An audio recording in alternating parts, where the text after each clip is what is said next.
I'm Barrie Cassidy. And I'm Tony Barrie. Welcome to Back Barries, a podcast from Guardian Australia. Well, they say polls go up and down, and generally that's true.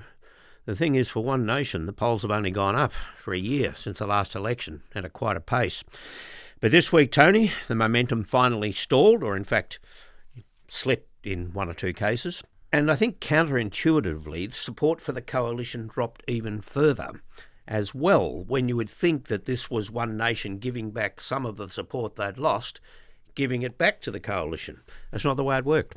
No, there were two polls released on Sunday night, ours in the Fin Review and News Poll in the Australian, and they both had the same pattern, which was Labor had pushed ahead of One Nation again to lead on a primary vote basis, and the coalition in both polls had slipped.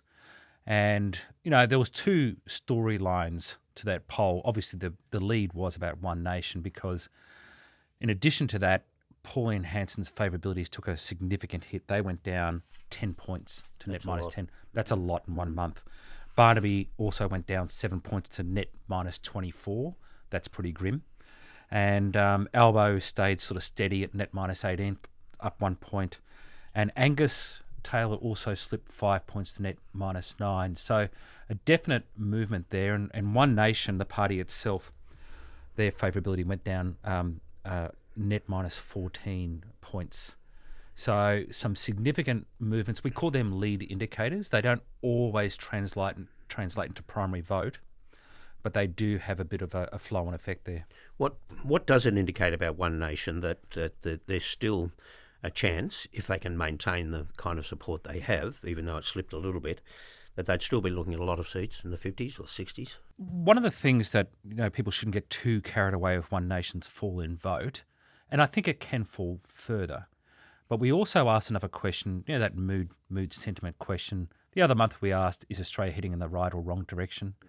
And that was overwhelmingly a majority said wrong direction. This time we asked something that comes up in focus groups and we test occasion where people say, my children won't have it as good as I did. And that is the great Australian dream. And so we decided to retest that after 6 months. And we asked respondents, do you think the next generation will have a better, worse or same standard of living as their parents? 62% said worse, up 6 points from 56% in October last year. Now, that is a deeply pessimistic feeling, and that is what's fueling the One Nation rise. So, yes, Pauline Hanson has lost some support after her press club speech, I believe. It's hard to... Just before we go to the reasons for that, which is got to be essential, just on the right and wrong direction, Debbie Doyle emailed and said, you quoted before on this from the Fin Review, that 63% of Australians said we're headed in the wrong direction. And then she saw this poll on political engagement by the APO, and she found approximately 66% of Australians have low interest, completely ambivalent, or they're tuning out. The way she puts it is those 63% are like kids asleep in the back seat of the car. They have no idea the direction they're travelling in. How do you reconcile that then with those sort of figures about the level of political engagement? Yeah, Debbie's got a point, but the reason why there's a lack of political engagement is because they're just so frustrated with the political system that they feel is failing them, so they just don't believe any of them anymore. Right, so if you ask a direct question, it's going to be based on their own experiences. Yeah. And at the end of the day, the wrong direction, or my children won't have it as well, is just based on lived experience. It's evidence-based, so they see the price of houses, they see their kids, what they're earning if they've left home, and what they're paying in rent, and they just sort of say, well, I just don't see them getting into the housing market. Yeah.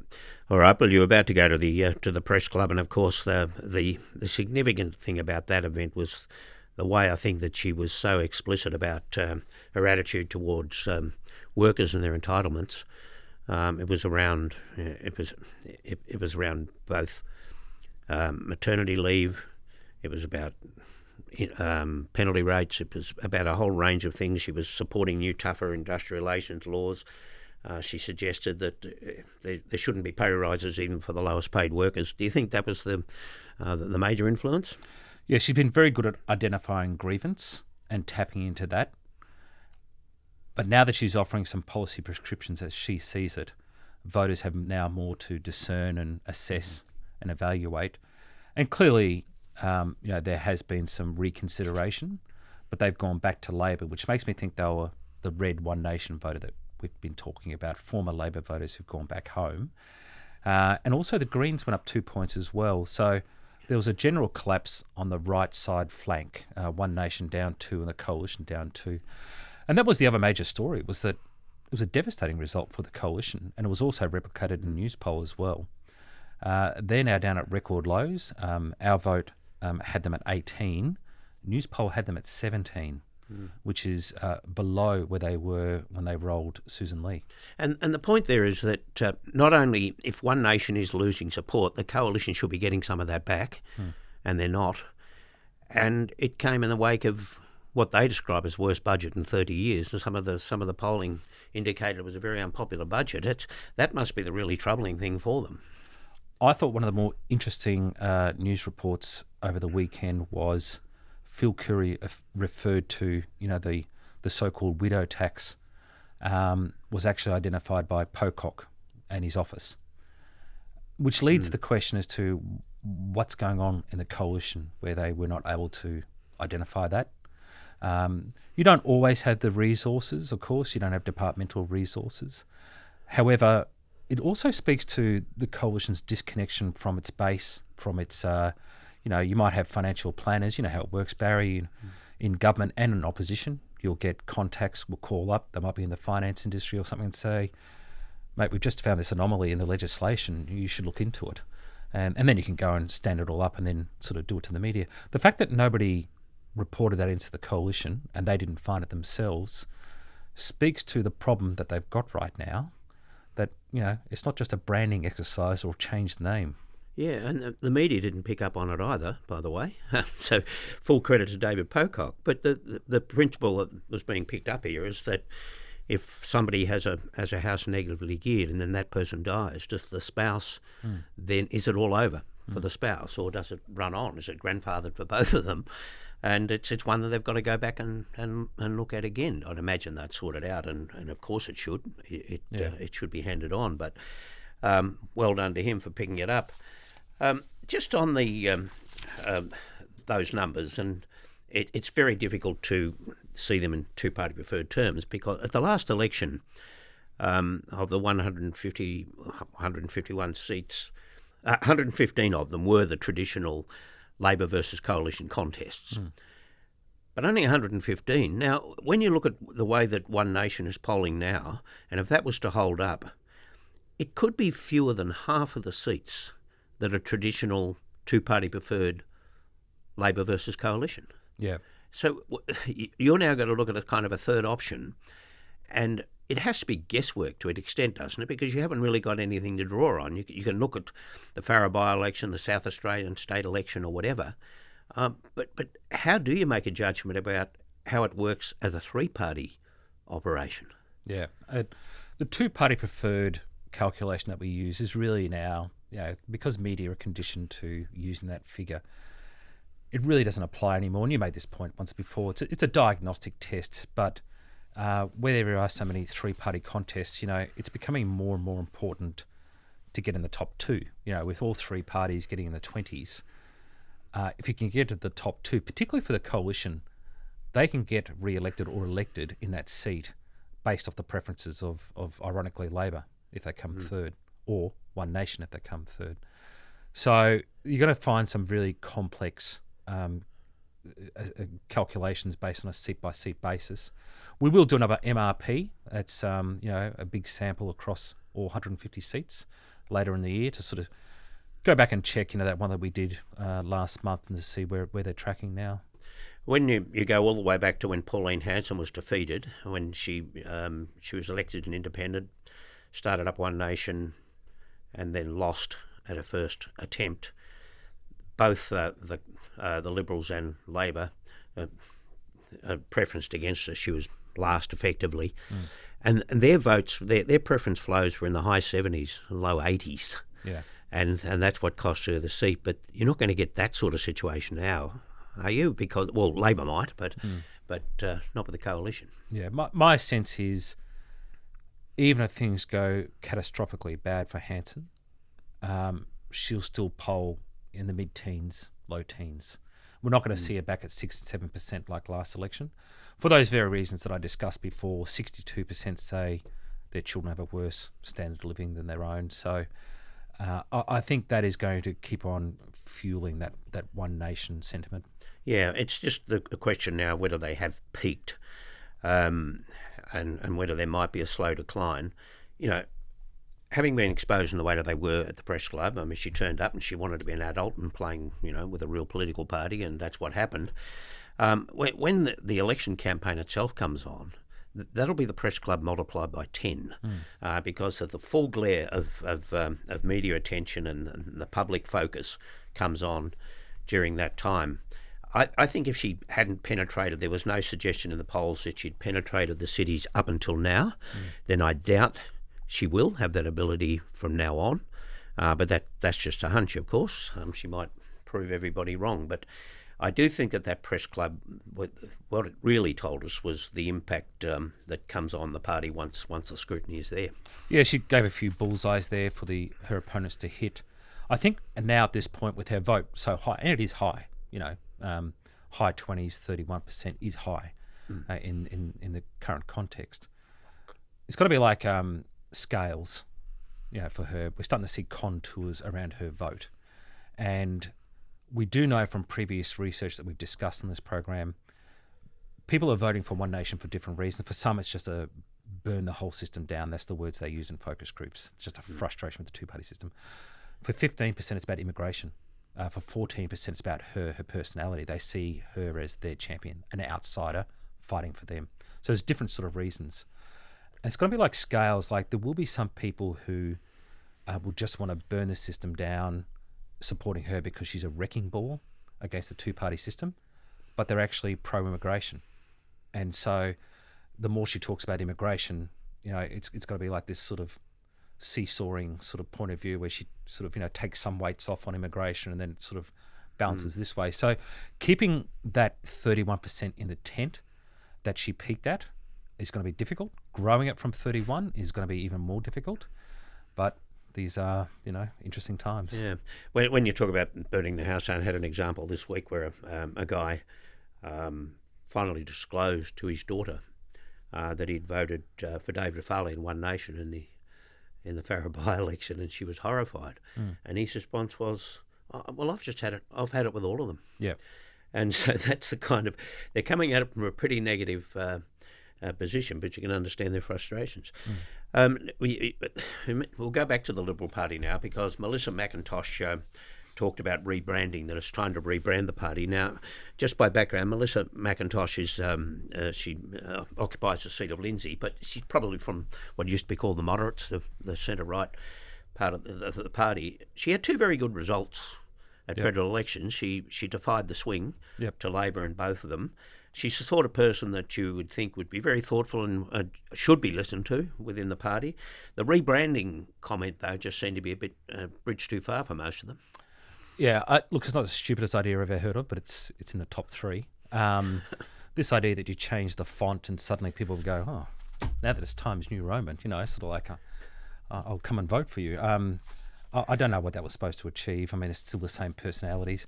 What is the fundamental problem for the Liberal Party at the moment? And there are many components of it, but at its very core is there's a values disconnect with their old constituency. You've got the so-called teal seats, which was their base, which has now been annihilated.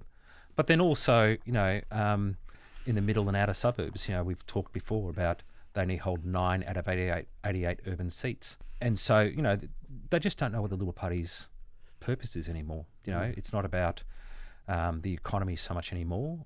They're losing on that metric. One of the other interesting things about that poll was that we ask on the top 9 issues, who is best to manage these? The coalition slipped they lost positioning on 2 of the issues, including economic management. They now lead in none of the 9 issues, top issues. Labor leads in 6, including the 3 most important, housing, health and cost of living. The Greens on 1, which is the environment, and One Nation on 2. So that is, shows you how out of the conversation the coalition are right now. And that's partly because they're crystal clear about what they don't want. But but they're not at all clear about what they do want. Yeah. And they've just got to start putting up policies and that. And even on the whole debate over multiculturalism versus the monoculture, that I think is probably partly why Angus Taylor has dipped a bit in the polls, because he didn't handle that at all well. And even Andrew Hastie, who at least is clear he wants to go hard on One Nation and wants to lead the charge there. But he talked about monoculture and multiculturalism at two extremes, he said, two extremes in a sense, where you get the one flag, the one language, one set of values and so on. And but then again, you got pockets of Sharia law. And well, I don't see why that should be a problem, because there is only one law in this country. And if you want to go into a courtroom and say, well, no, sorry, I follow Sharia law, I know where you get, right? Yeah. So that's not a concern. But still, it was this confusion. Grace Tully from South Melbourne emailed and said she's a big fan of the podcast, though she's missing your fun T-shirts. That's the reality of winter in Canberra, I think, Grace. But they don't quite know, she said. They don't quite know what this is the Liberals. They don't quite know what their target voters want to hear. So they aren't unifying behind any particular anti-One Nation or anti-Labor sentiment. Is that it? They're just being caught in a vice. They're in the middle somewhere. Yeah. Again, that lack of definition of what they're about. And the multicultural debate was a classic example of that, getting bogged down in this detail about an issue that, it's not the number one issue. But you put 10 people in a focus group, ask them to give you a definition of what multiculturalism is, and you'll get 10 different responses, because it's a very subjective sort of, we've all got our own definition of what we think multiculturalism is, but the Liberal Party got bogged down on that. And to Grace's point, there is a complete lack of definition around what the Liberal Party stands for. When you ask them in focus groups, they really have no response. With the Labor Party, again, and the Labor Party's got significant problems, but they do have this sense that they're for the worker. There's not a lot more definition to it than that, but at least it's something.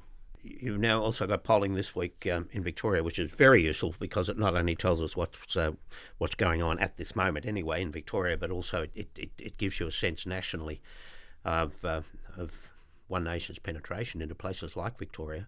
Just before we get to it, Patrick Walker has emailed and he said he was through with my pushback against Pauline Hanson, but he went on to say, Tony, thank you for pulling back the curtain on the world of polling. It's as fascinating as it is informative.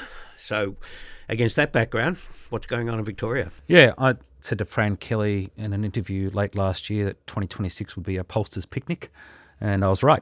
It's been incredibly busy, because everybody wants to know what the rise of One Nation means in their sectoral issues.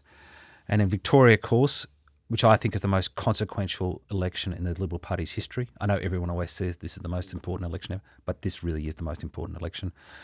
If the coalition can't win against a 12-year-old government asking for 16, then I think there's massive problems, because I think the New South Wales election in March next year will be catastrophic for the Liberal Party, particularly with the optional preferential voting. So all eyes are on Victoria to see how the coalition goes. The poll found, again, that deep fragmentation of the electorate. Labor and the coalition were tied on 26% each primary vote, but One Nation leading on 27%. It was a 5,000 plus sample, which is massive. It gives us a lot of confidence about the intervals. So when you go to inner suburban, outer suburban and so forth, I thought the outer suburban was the most interesting, because that's where the most political real estate is. And that is where Labor have been very dominant federally and also state. Labor actually had a 28-point share of the vote. One Nation also had a 28% share of the vote, and the coalition 24%.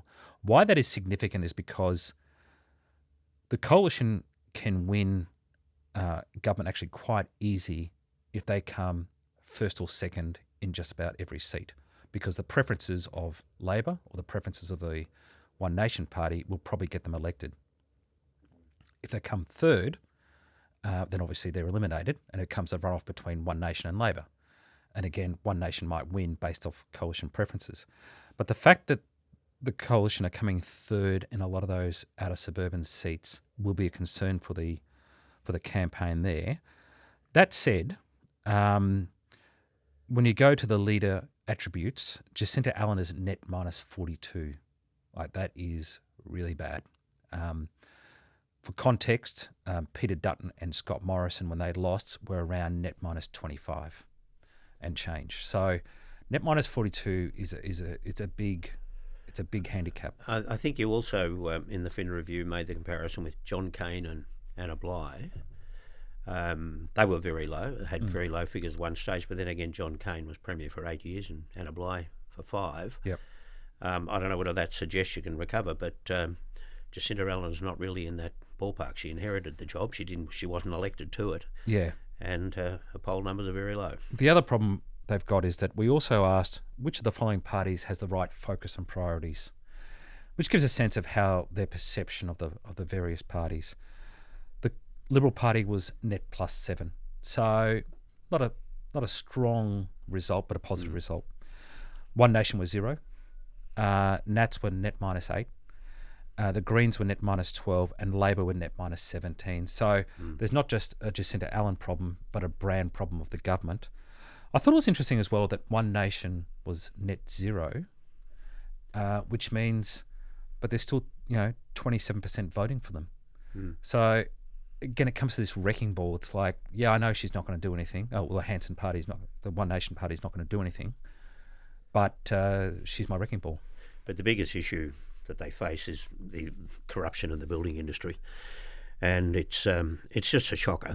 I mean, Nick McKenzie and Chip Legrand they came up every day with something else, something new. The most striking to me this week was that the police task force that was set up to look at organised crime said that we can't do this on our own. It's going to take legislation. Now, if they're at a point where they think they can't fix it properly, right, and it's ongoing, the pressure on the government to do something is enormous. Do it yesterday. If legislation is required, they have to really use every waking moment between now and the next election and just focus on this and get it right. It's no good saying that a year ago we did this and a year ago we did that. It's just being allowed to slide. The fact is, it's still going on, and people are still afraid. Witnesses, according to these constant reports in The Age, are afraid to speak out on it, even now, because they worry about repercussions. And the thing with Nick McKenzie, and I can speak from experience from my old previous jobs, is there's never just one story. There's always a day 2, day 3, day 4. Yep. And Nick McKenzie's a fabulous guy, but not being a press secretary anymore and receiving phone calls from him has made my life 30% better. It's now got federal implications too. The opposition had a go at it in the federal parliament, and that's reasonable because there's federal money involved. So therefore, there's some responsibility in the federal government to ensure that their money is being well spent and not being exposed to organised crime. Anthony Albanese's constant refrain is, well, I expelled John Setka, which they did, and they put the CFMEU in the hands of an administrator. But the fact is, it's still going on. And I would imagine there'd be some anxiety at the federal level too, that the Victorians lift their game and just do something far more concrete. I think watching Albanese in Victoria over the next 5 months is going to be really interesting. Albanese at his core is a political animal and a factional animal of the Labor Party. He's from the socialist left. Jacinta Allen is from the socialist left. He might, as you recall, recently announced additional funding for the suburban rail loop, which is a dog of a project. But he has not done the same for Chris Minns, which is his home state. Chris Minns, of course, is from the Labor right. So, again, you can sort of see his instinct to support the left of the party, including in Victoria. But at some point, he might just start putting some distance between himself and Jacinta Allen, I think. Yeah, and there was that image this week of Jacinta Allen walking away from the journalists when being questioned on this. Yeah. Really bad look. She's got to hold your ground, and if you've got something to defend it. Yeah. If you haven't, let somebody else do it. Now, the Liberals, of course, are always capable, as you said, of screwing it up at the last minute, denying themselves the opportunity. We get back to Moira Deeming, and I'll just give you the background for those outside of Victoria that the story so far. She came to notoriety as a transgender opponent. She addressed a rally to that end, and the Nazis turned up. John Pesciuto, as the opposition leader, had her expelled. She sued him and won, and she was reinstated in December 2024. Now, there was kind of a spooky calmness about it all for a while, for about a year or so. And then she accused another former opposition leader, Matthew Guy, of putting her in a headlock at a function. And then CCC TV footage showed no evidence of that. She then said, well, she might have misinterpreted a headlock. Well, my view of that would be that if you don't know what a headlock is, then you've got no place in politics and representing people. But then, of course, Jess Allen, the leader, asked for an apology, and so did Matthew Guy, and it wasn't forthcoming. And so now the party's Friday night taking a look at this, and she'll get an opportunity, I guess, to defend herself, but it doesn't look good. Look, it's just this. I think it has to be ended. It has to be ended fast. But for me, I mean, it's now a question of what happens to Maura Deeming anyway, beyond this. Mm. Well, I think by her definition of a headlock, you put me into a headlock twice downstairs when we had coffee. And, you know, I think that was very fortuitous. The story doing the rounds in the media is that Matthew Guy got that footage 24 hours before it automatically deleted. So a very lucky fellow, because it would have become his word against hers. Although most people intuitively, you know, I've worked for Matthew for some time, but no one's ever seen that physical sort of side of him. He gets ranty, like 99% of us. But he's not a physical guy. He doesn't slam doors or anything like that at all. So the notion that he was hard to get your head around when the accusation was made. And of course the video was pretty clear. I think everybody except Maura Deeming reached the same conclusion. Yep. From the Liberal Party's point of view, they've got to put a tourniquet around this issue.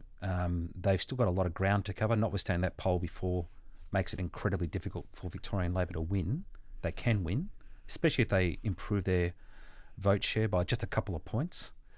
So they really need to sort of move on. I thought it was interesting, Chip Legrand, who's, you know, very well briefed, very good journalist, he did point out that word has it that Peter Credlin has walked away from Maura Deeming. She was her great mentor. They were in London together last week. Yep, they were at the ARC conference, or as one of my friends said, the right-wing summer holiday. And that is a very significant, if that briefing is correct and Chip Legrand is rarely wrong, that would suggest that she's now friendless in the Liberal Party, and I'd expect she will be disendorsed. And you know, she'll still be in Parliament.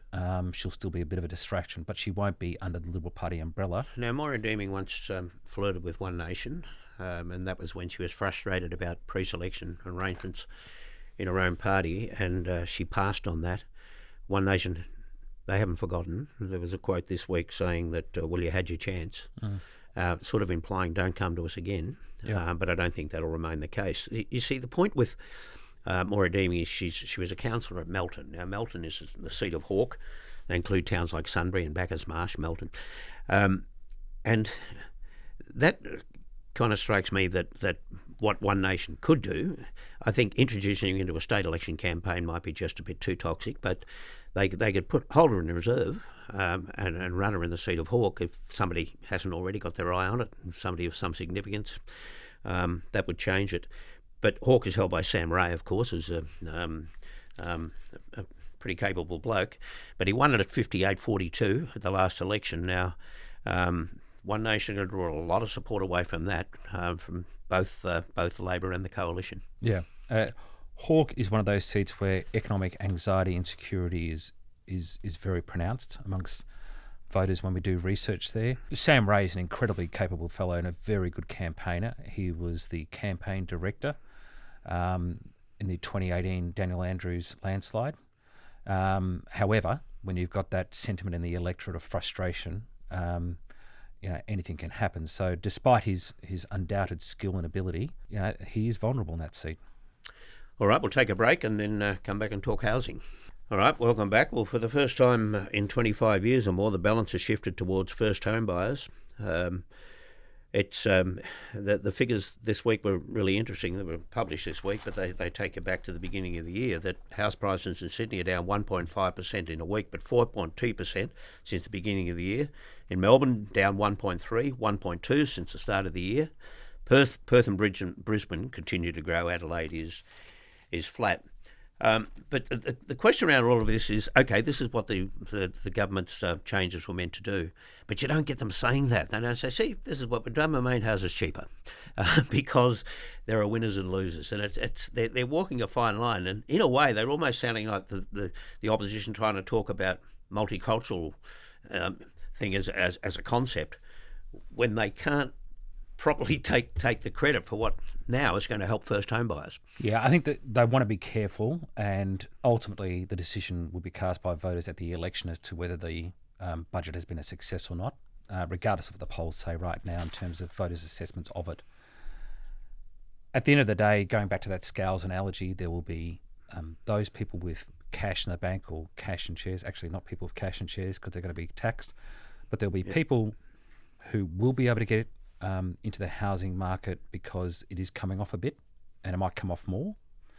So that is on the positive side of the scales for them. Yep. But on the other side of the scales, there could be people who've got minimal or potentially negative equity, particularly those people who bought in the 5% deposit scheme the government introduced. They could actually lose. Just before interest rates went up. Yeah. And so now they're finding that their mortgages are bigger than their equity in some cases. Yeah. So I think at the end of the day, in the election, say 2 years' time, it will be that scales thing. Have there been more winners out of this than losers? And time will tell in terms of, and there's a lot of other variations there, interest rates, general economic growth and so forth. Yeah. And, people who already own a house are worried because they like the feeling of the value of their house going up, but they shouldn't be, because they're either going to stick with the house or they'll downsize or even get a better house. But they're selling into one market and buying into the next market, same market, right? Yep. So if your house is not as valuable as it is now, neither will be the house that you're moving into. The people, though, again, that would have got a legitimate concern are those who are self-funded retirees, or people planning to be self-funded retirees, and they don't have a superannuation of their own, and they buy the extra house for that. Yeah. And that equity's not great either. And the other issue there, when you talk about the scales, yes, those people who are cashed up right now and were saving for a house and now find that, they're 2, 3, 5% cheaper. But then those people, young people in particular, who've got no real savings, or say 20, 30,000, so nowhere near a deposit, who might still feel locked out. And we are seeing in focus groups some references to people saying, and they've worked it out, they've sort of said, well, if investors are selling properties, that means less rental stock, which means my rent goes up. That's their theory. Whether that happens or not remains to be seen, but it's not an unfair theory. And so, of course, more they're paying in rent, the less they're saving. So that's another cohort on that scales that, time will tell. Time will tell. When we were having that coffee, we were talking about Paul Kelly's book, which is due out very soon. You once worked with Malcolm Turnbull as one of the Liberal leaders who will be the focus of that book. Do you think there's a little bit of anxiety around? Yeah, well, I think all three prime ministers. So it's covering 2013 to 2022, the prime ministerships of Abbott, Turnbull and Scott Morrison. I think you said there's 70 pages of footnotes. Or, yes, a lot of footnotes. Yep, very Paul Kelly sort of erudite work. So that's going to be a fascinating read. But mate, I can see, to add to Angus's already massive problems, he's going to have 3 ex-prime ministers running towards various Sky studios, ABC studios. He wouldn't want to be a pedestrian walking between Point Piper and Ultimo next week or the week after. So that's going to be a lot of publicity there, because I think Paul Kelly is somebody who has a very objective view, and my sense from when I think back to his columns that he's written over that period was he wasn't a huge fan of that era in terms of reform and sort of substantive policy work. Yeah, and he made a great contribution to Insiders as well from more than a decade. Yeah. Well, that's it for this week. This podcast was made on the sovereign lands of the Wurundjeri people. It was produced by Daniel Simo and Bert Nguyen. The executive producers of this episode are Hannah Parks and Miles Herbert. I'm Barrie Cassidy. And I'm Tony Barrie, and this is Back Barries, a Guardian Australia podcast.